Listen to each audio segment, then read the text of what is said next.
အခုချိန်ရတာအိမ်ဝယ်လို့ကောင်းတဲ့အချိန်ပေါ့နော်အိမ်ဝယ်ဖို့ကိုက plan နေရဆိုလို့ရှိရင်ဒီချိန်မှာကိုကစိတ်ကြိုက်ဈေးစစ်ဝယ်လို့ရတယ်ကျွန်တော် inspection လုပ်လို့ရတယ်ကျွန်တော် negotiate ပြီးဝယ်လို့ရပါတယ်ပေါ့နော် inventory လည်းများနေတယ်ကျွန်တော်တို့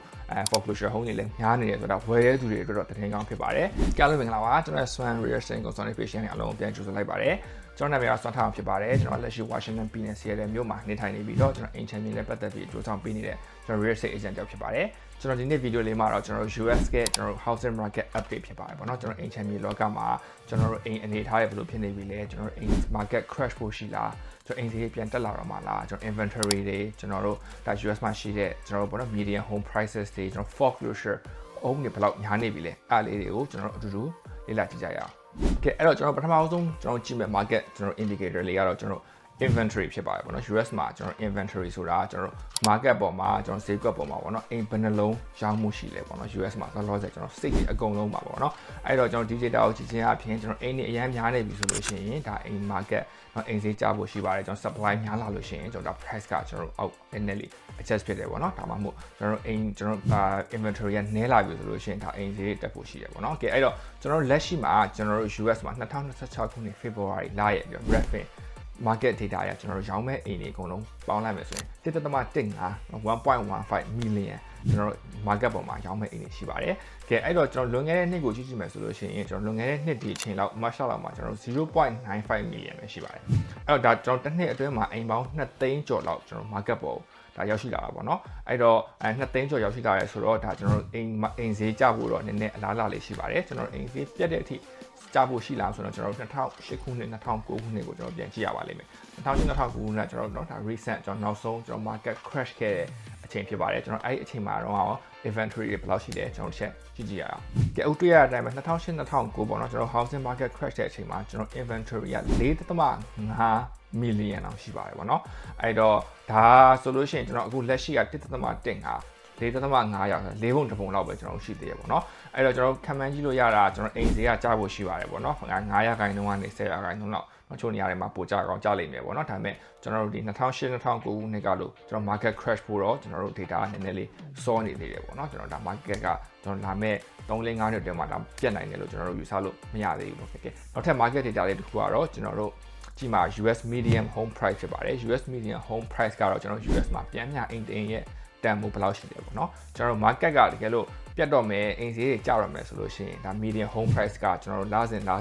တစ်ဖြည်းဖြည်းတော့နည်းပြီးတော့ down trend ဆင်းသွားမှာဖြစ်ပါတယ်ကဲအခုဒီမှာကြည့်ကြည့်အောင်ကျွန်တော်အခုလက်ရှိကျွန်တော် US က median home prices မှာ2026ခုနှစ် February လရဲ့နောက်ဆုံးရတဲ့ကျွန်တော်တို့ data ရဆိုလို့ရှိရင်4,2900ကျော်ဖြစ်နေပါတယ်ကဲလွန်ခဲ့တဲ့နှစ်ကဒီအချိန်မှာဆိုတော့4,300ပေါ့နော်အဲ့တော့တစ်နှစ်အတွင်းမှာကျွန်တော် US median home prices ပေါ့နော်သူကကြီးမားမားပြသွားတာမရှိဘူးချို့နည်းနည်းတက်သွားတာရှိတယ်နည်းနည်းကျသွားတာရှိတယ်ကျွန်တော်တို့ဘေးကိုပဲကျွန်တော် sideways trend လို့ကျွန်တော်ခေါ်တာပေါ့နော်ဘေးကိုပဲကျွန်တော်ရွှေ့ချနေတယ်ကျွန်တော်အရင်အပေါ်ကြီးတက်သွားလည်းမရှိဘူးအရင်ပြုတ်ကျသွားလည်းမရှိဘူးပေါ့နော်အဲ့တော့ US median home price ကတော့ကျွန်တော်တို့ဒါ market ပြတ်မယ်လို့သူတို့ကတော့เนาะခံမှန်းချက်ပေးနေဘူးကဲအဲ့တော့ကျွန်တော်တို့နောက်ထပ်တစ်ခု data လေးကိုထပ်ပြီးတော့ကြည့်ကြမယ်နောက်ဆုံးတစ်ခုကတော့ကျွန်တော် foreclosure ပေါ့နော် foreclosure ဒါဟိုတလောကကျွန်တော် line ပေါ်မှာဒီ foreclosure နဲ့ပတ်သက်ပြီးတော့ကျွန်တော်ဝုံထားနေကြတာပေါ့နော်ကျွန်တော် Facebook ပေါ်မှာကဲအဲ့တော့ foreclosure ဆိုတာကတော့ဒါထုံးတမ်းတိုင်းကျွန်တော်သိတဲ့အတိုင်းပဲကျွန်တော်တို့ဒါကိုကအိမ်ပိုင်ရှင်ကကျွန်တော်တို့เนาะဘဏ်ချင်းငွေကိုပြန်မပေးနိုင်တော့ဘဏ်အိမ်ကိုတိန်းတော့မယ်เนาะ notice စာမျိုးပေးတာပေါ့နော်လေးလံတင်မယ်ဒါမှမဟုတ်အိမ်ရှင်ကပြန်ရောင်းပြီးတော့ဘဏ်ကိုအကျွေးဆက်ရမယ်ဆို foreclosure notice ဖြစ်ပါတယ်အဲ့တော့ကျွန်တော်ဒီမှာလစဉ်ကျွန်တော်တို့မှာ data ရှိရပေါ့နော် foreclosure home US မှာဘယ်နှလုံး file လဲအဲ့ဒါကိုကျွန်တော်တို့ကြည့်ကြမယ်ကျွန်တော်အခုလက်ရှိ February 26ပါပဲเนาะ February လကုန်2026ကျွန်တော်ကျွန်တော်ဒီစစ်တမ်းတွေအရကျွန်တော် foreclosure လုပ်ထားတဲ့အိမ်ပေါင်း3400ပေါ့နော်3000ကျော်တော့ကျွန်တော် register လုပ်ထားတယ် February တလထဲမှာပဲကဲအဲ့တော့ကျွန်တော်ဒီမှာ trend လေးကိုကျွန်တော်ကြည့်ကြည့်ရအောင်ပေါ့နော်ကဲအဲ့တော့2025ခုနှစ်မှာဆိုလို့ရှိရင်ကျွန်တော်total ကျွန်တော်တို့ပေါ့နော်ဒီ foreclosure လုပ်ဖို့ကျွန်တော်အိမ်ဘယ်နှလုံးရှိတယ်ဆို3,800,000ကျော်ရှိပါတယ်ပေါ့နော်4,000,000နီးဒါကျွန်တော်တို့ market ပေါ်မှာ foreclosure ဟုတ်နေဒါပြောရမယ်ဆိုရင်တော့ပုံမှန်ထက်တော့များတယ်လို့ကျွန်တော်ပြောလို့ရပါတယ်ပေါ့ဒါများတယ်တဲ့မှာကျွန်တော်ပါပါတယ်အဲ့တော့ကျွန်တော်ဒါကလည်းကျွန်တော်တို့အိမ်ဈေးနည်းနည်းလေးကျဖို့ရှိရလို့ကျွန်တော်ခံမှန်းလို့ရတယ်ကျွန်တော် foreclosure ဟုတ်နေ market ပေါ်မှာအရင်များနေတွေ့ရပေါ့အိမ်ကိုပုံမှန်က mortgage မပေးနိုင်တော့ဘူးကိုကတည်ရမလားဘဏ်ကိုပြန်သိမ်းနေပြီဆိုတာအချိန်တွေကတော့တိတ်မကောင်း foreclosure home data ကတော့ကျွန်တော်တို့ဒါအိမ်ဈေး market နည်းနည်းလေးကျနိုင်တယ်လို့သူတို့ခံမှန်းပေးနေတယ်ဒါပေမဲ့ကျွန်တော်ပြက်မဲ့အထိသွားမှာလားเนาะပြန်မဲ့တိတောင်းမှာဆိုတော့ထုံးတဲ့တိုင်းပဲကျွန်တော်2008ခု2009ခုနှစ် data ကိုကျွန်တော်ပြန်ကြည့်ရအောင်ပါလိမ့်မယ်အဲ့တော့2008ခုနှစ်2009ခုနှစ်မှာကျွန်တော် foreclosure home ပေါင်း 2.8 million ပါเนาะဒါ2.8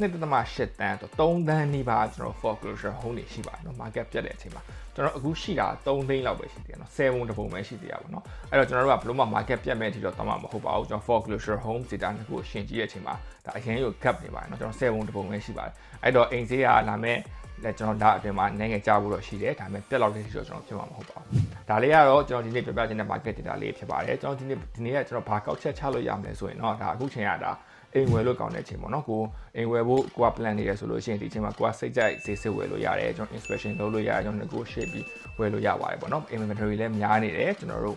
foreclosure home တွေလည်းများနေတယ်ဆိုတော့ဝယ်တဲ့သူတွေအတွက်တော့တင်ကောင်းဖြစ်ပါတယ်ကဲရောင်းမဲ့ဆိုလို့ရှိရင်တော့ကျွန်တော်ကတော့เนาะဒါကိုကအရေးတကြီးမလို့ဘူးဆိုတော့ကျွန်တော်မရောင်းစေချင်ဘူး market ပြန်ကောင်းလာတဲ့အချိန်ကိုကိုပြန်ဆောက်ပြီးရောင်းမယ်ဆိုရင်ကိုတို့ဒါအကျိုးမြတ်များများပိုရရှိနိုင်ပါတယ်ကဲဒါလေးကတော့ကျွန်တော်ရဲ့ housing market update လေးဖြစ်ပါတယ်ကဲအားလုံးကျေးဇူးတင်ပါတယ်ကဲနောက်ဗီဒီယိုတွေမှာလည်းကျွန်တော်ဒီ housing ပေါ့နော်ဒီ real estate နဲ့ပတ်သက်တဲ့ကျွန်တော် business တွေနဲ့ပတ်သက်တဲ့ကျွန်တော်တို့အကြောင်းအရာလေးတွေကိုကျွန်တော်ပြောပြသွားမှာဖြစ်ပါတယ်ကဲ bye bye